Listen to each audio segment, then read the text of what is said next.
Hi, I'm Dr. Rheeda Walker, and I am a professor of psychology at the University of Houston. I'm also a licensed psychologist, and I am the author of the Unapologetic Guide to Black Mental Health.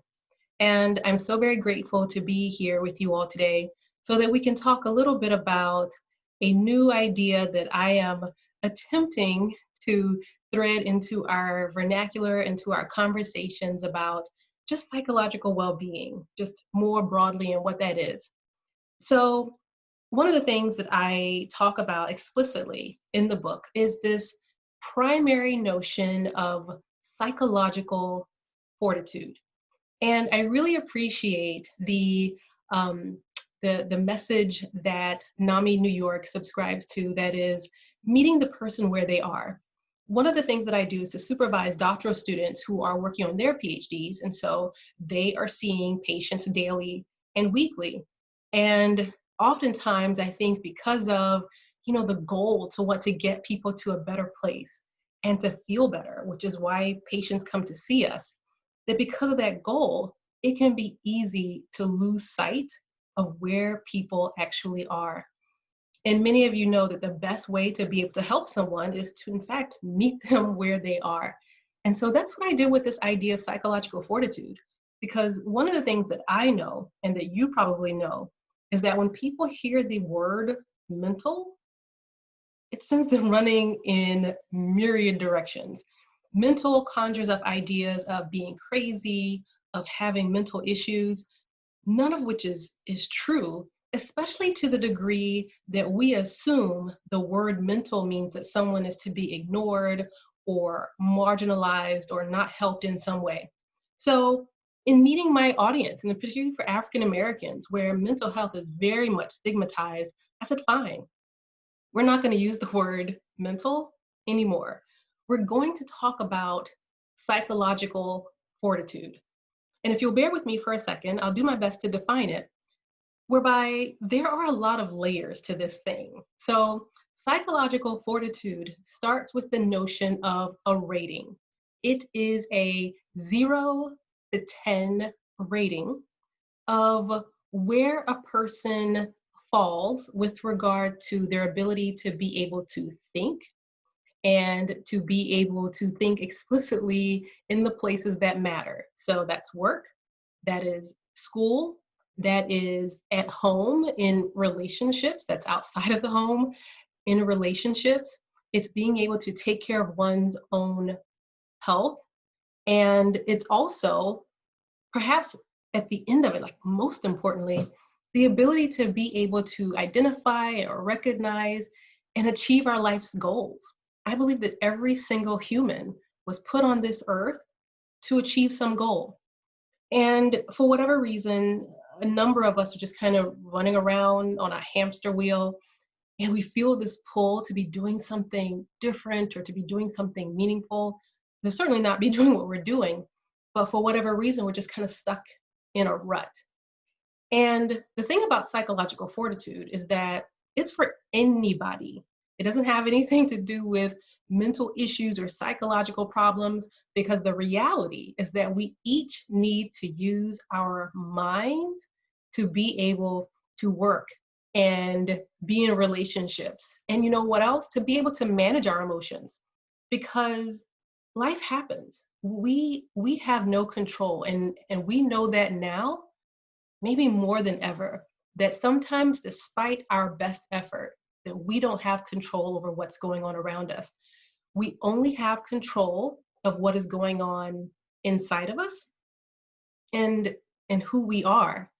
And so if we don't have the psychological well-being to be able to manage the stuff that happens around us, then that speaks to how well we're doing overall. And so everyone wants to have or enjoy peak psychological fortitude, or PF. And I like the 0 to 10 rating. So 0 would suggest no PF. Those might be individuals who are disconnected from reality. Maybe they hear things that other people don't hear, or things that aren't there. Or maybe they hear, voices in particular, or see things. So those individuals, I would say PF is about a 0. And then there is peak fortitude that is closer to a 10. And those folks are rocking on all cylinders. They're doing great at work. Relationships are going well. Their health is good. And they're doing what it is that they want to be doing with their life. I would say relatively few of us reach that place of a 10. And there may be days where we feel like a 10, like I'm knocking it out the park on Tuesday or Friday at 5 o'clock when the work week is done and we're at a 10.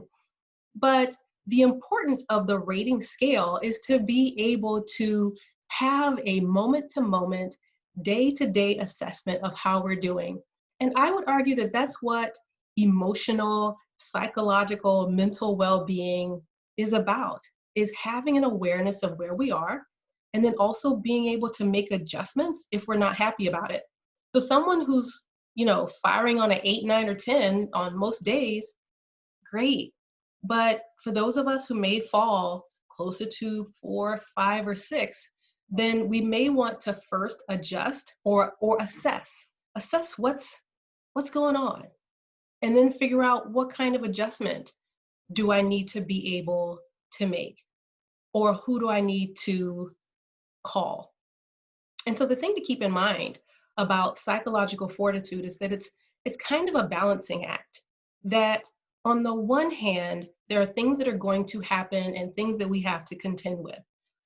For those of us, as an example, who have children at home, I know we're grateful to be done with homeschooling, but we still, cooking multiple meals a day and trying to navigate that. There are some folks who are dealing with grief and the loss of a loved one, and that's going to set you back, understandably. And I'll say even before coronavirus, grief was not something that we as a society did very well, that many of us felt compelled to rush through it.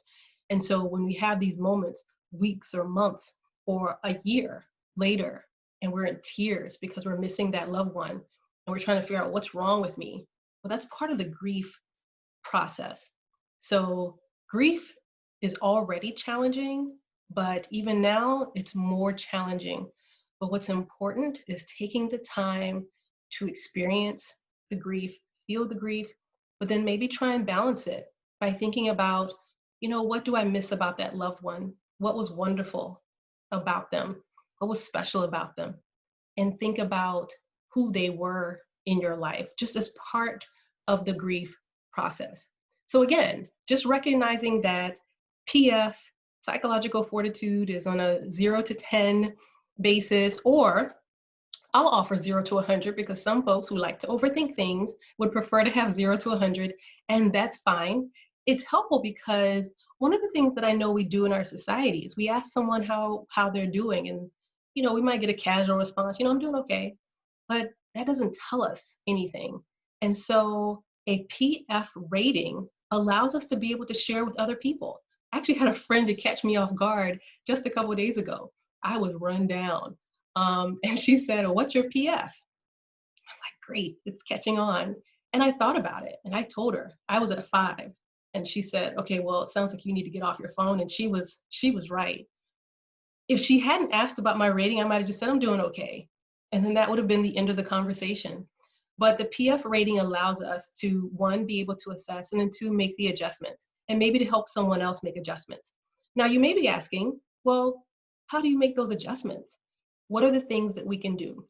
And it's important to think about the adjustments with regard to things that are internal, and then opportunities that are external. So the internal things are things that are within ourselves. As an example, our thoughts. The things that we tell ourselves can be monumentally problematic if we don't check our thoughts. So right now, one of the thoughts may be, I can't be in the house another week or 2 weeks or through the summer. I just can't do it. And so then we work ourselves up into this anxious fit because we tell ourselves what we can't do. And the funny thing about it is that many of us have been at home for a couple of months. And how many times have we said, I can't do it? When interestingly, the evidence would suggest that you are doing it. So it's not necessarily helpful to say what you can't do.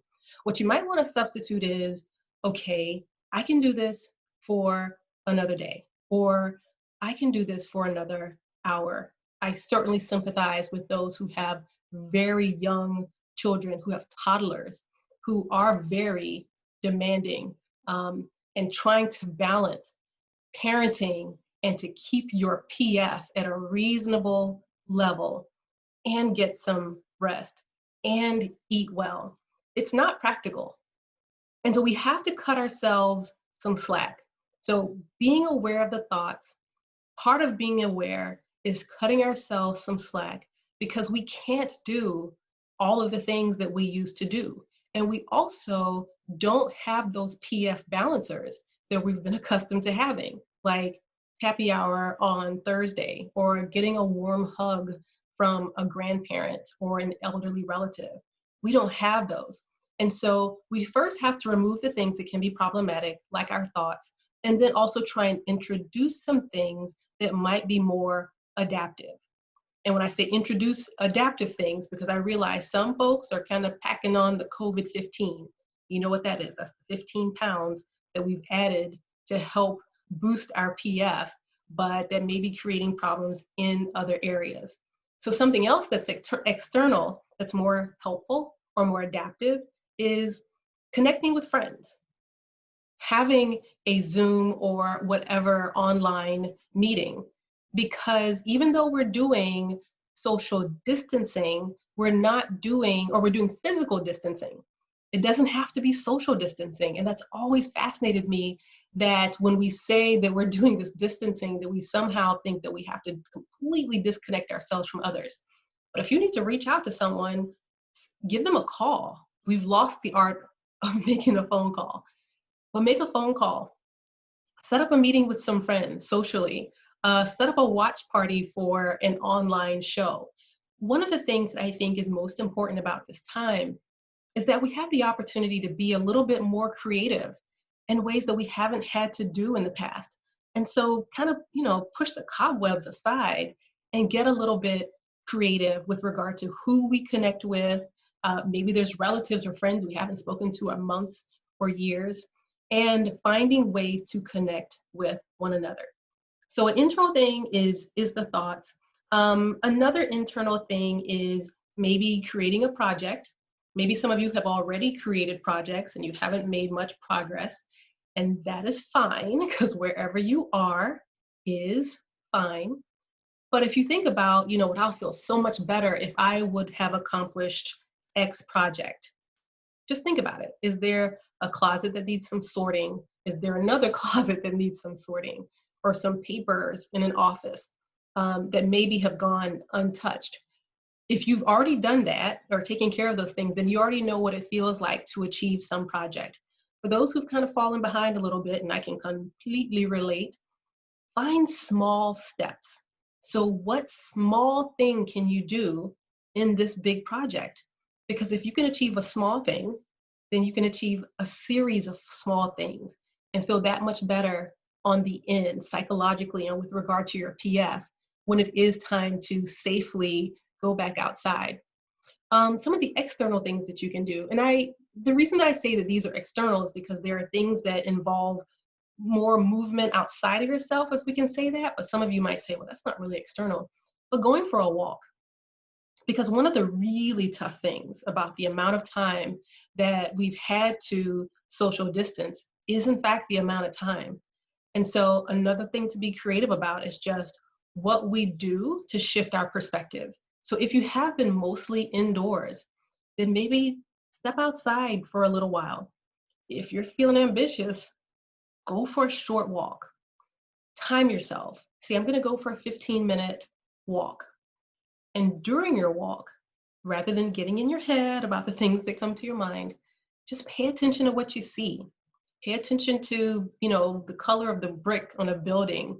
Pay attention to the cars. Just notice the things around you rather than focusing on what's not going right and what's not going your way.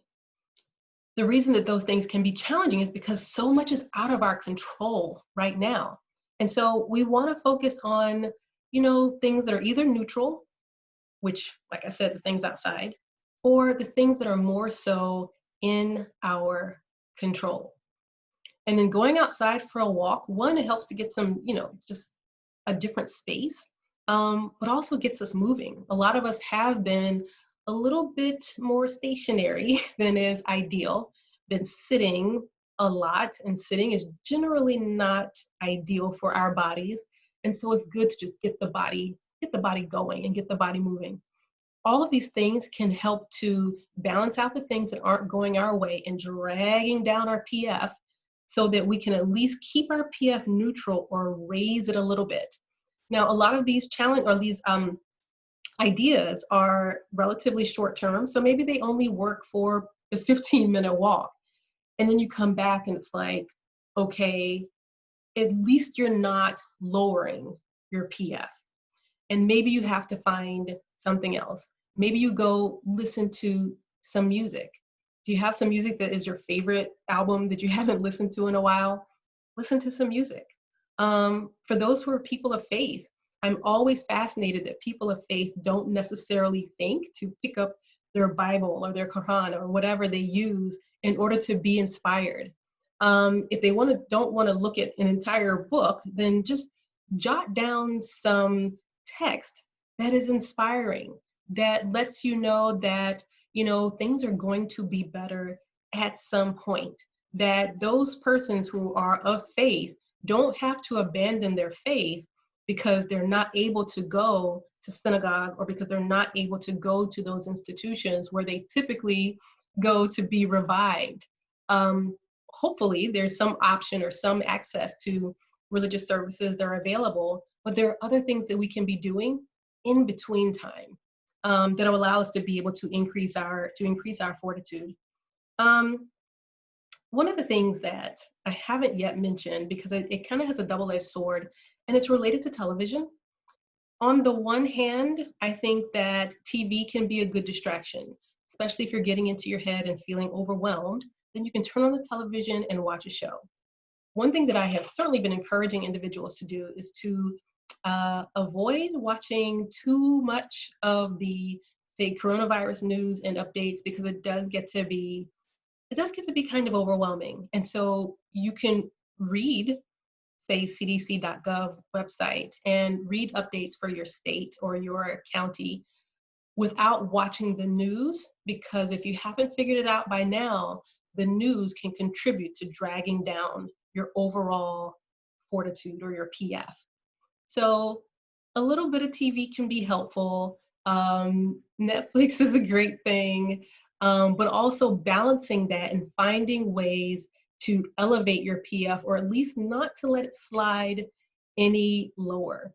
For persons who have been seeing a mental health professional, hopefully you have access to that person via teletherapy or some other remote access.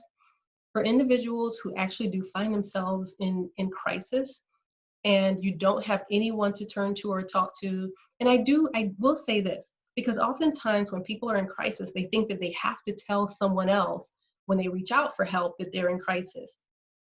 I certainly hope that for people who are in crisis, or for people who see themselves potentially on the verge of crisis, that they try and get help before they get to a crisis, because once we're in crisis, for anyone, it's hard to problem solve. Like, your mind is just all over the place. But if you are in crisis, you don't have to say to someone else, I'm in crisis. You can just say, I just need someone to talk to or someone to listen, or I need someone to talk so I can listen to them, to kind of pull us back from that space where we're feeling really very, very overwhelmed. So again, I want for us to be able to shift our thinking about how we pay attention to our well-being. I don't know a single person who doesn't need their mind in some way. And most of us need our minds in a lot of ways. And one of the things that I didn't mention about PF, and one of the reasons that I introduce it in my book, The Unapologetic Guide to Black Mental Health, is that for some of us in the community, that in addition to having to work and go to school and take care of our health, and some have chronic health conditions to manage, and to be able to achieve our life goals and our life purpose, that there's an expectation of doing all these things while also having all of these things threatened. And I'll give a couple examples that some will understand. And as an example, going outside for a jog. So I mentioned already being able to go outside, getting some fresh air, doing something different, going for a walk. But for people, as you've seen in the news recently, who may be African American, who want to be able to just live a healthy life, that there's always this sense of, okay, but if I do X and if I do Y, there could be consequences to me.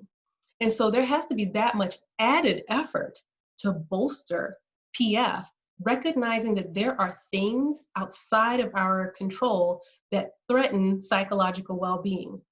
When you think about going into grocery stores or going into public places and wearing a mask, and I've seen stories where individuals have, been taunted for wearing a mask and trying to stay safe.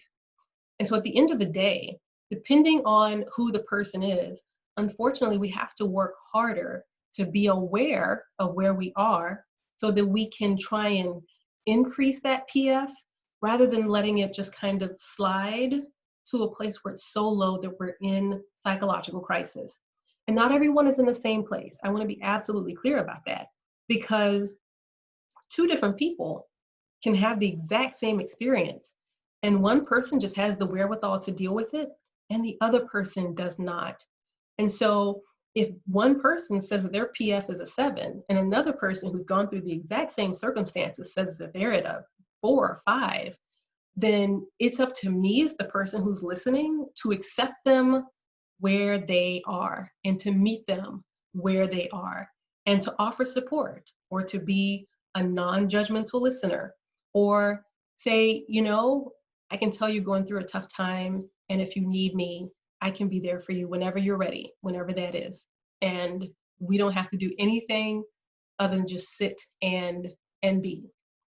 And so for those who are listening to me now, I certainly just encourage you to be self-aware and to conduct your own self-assessment.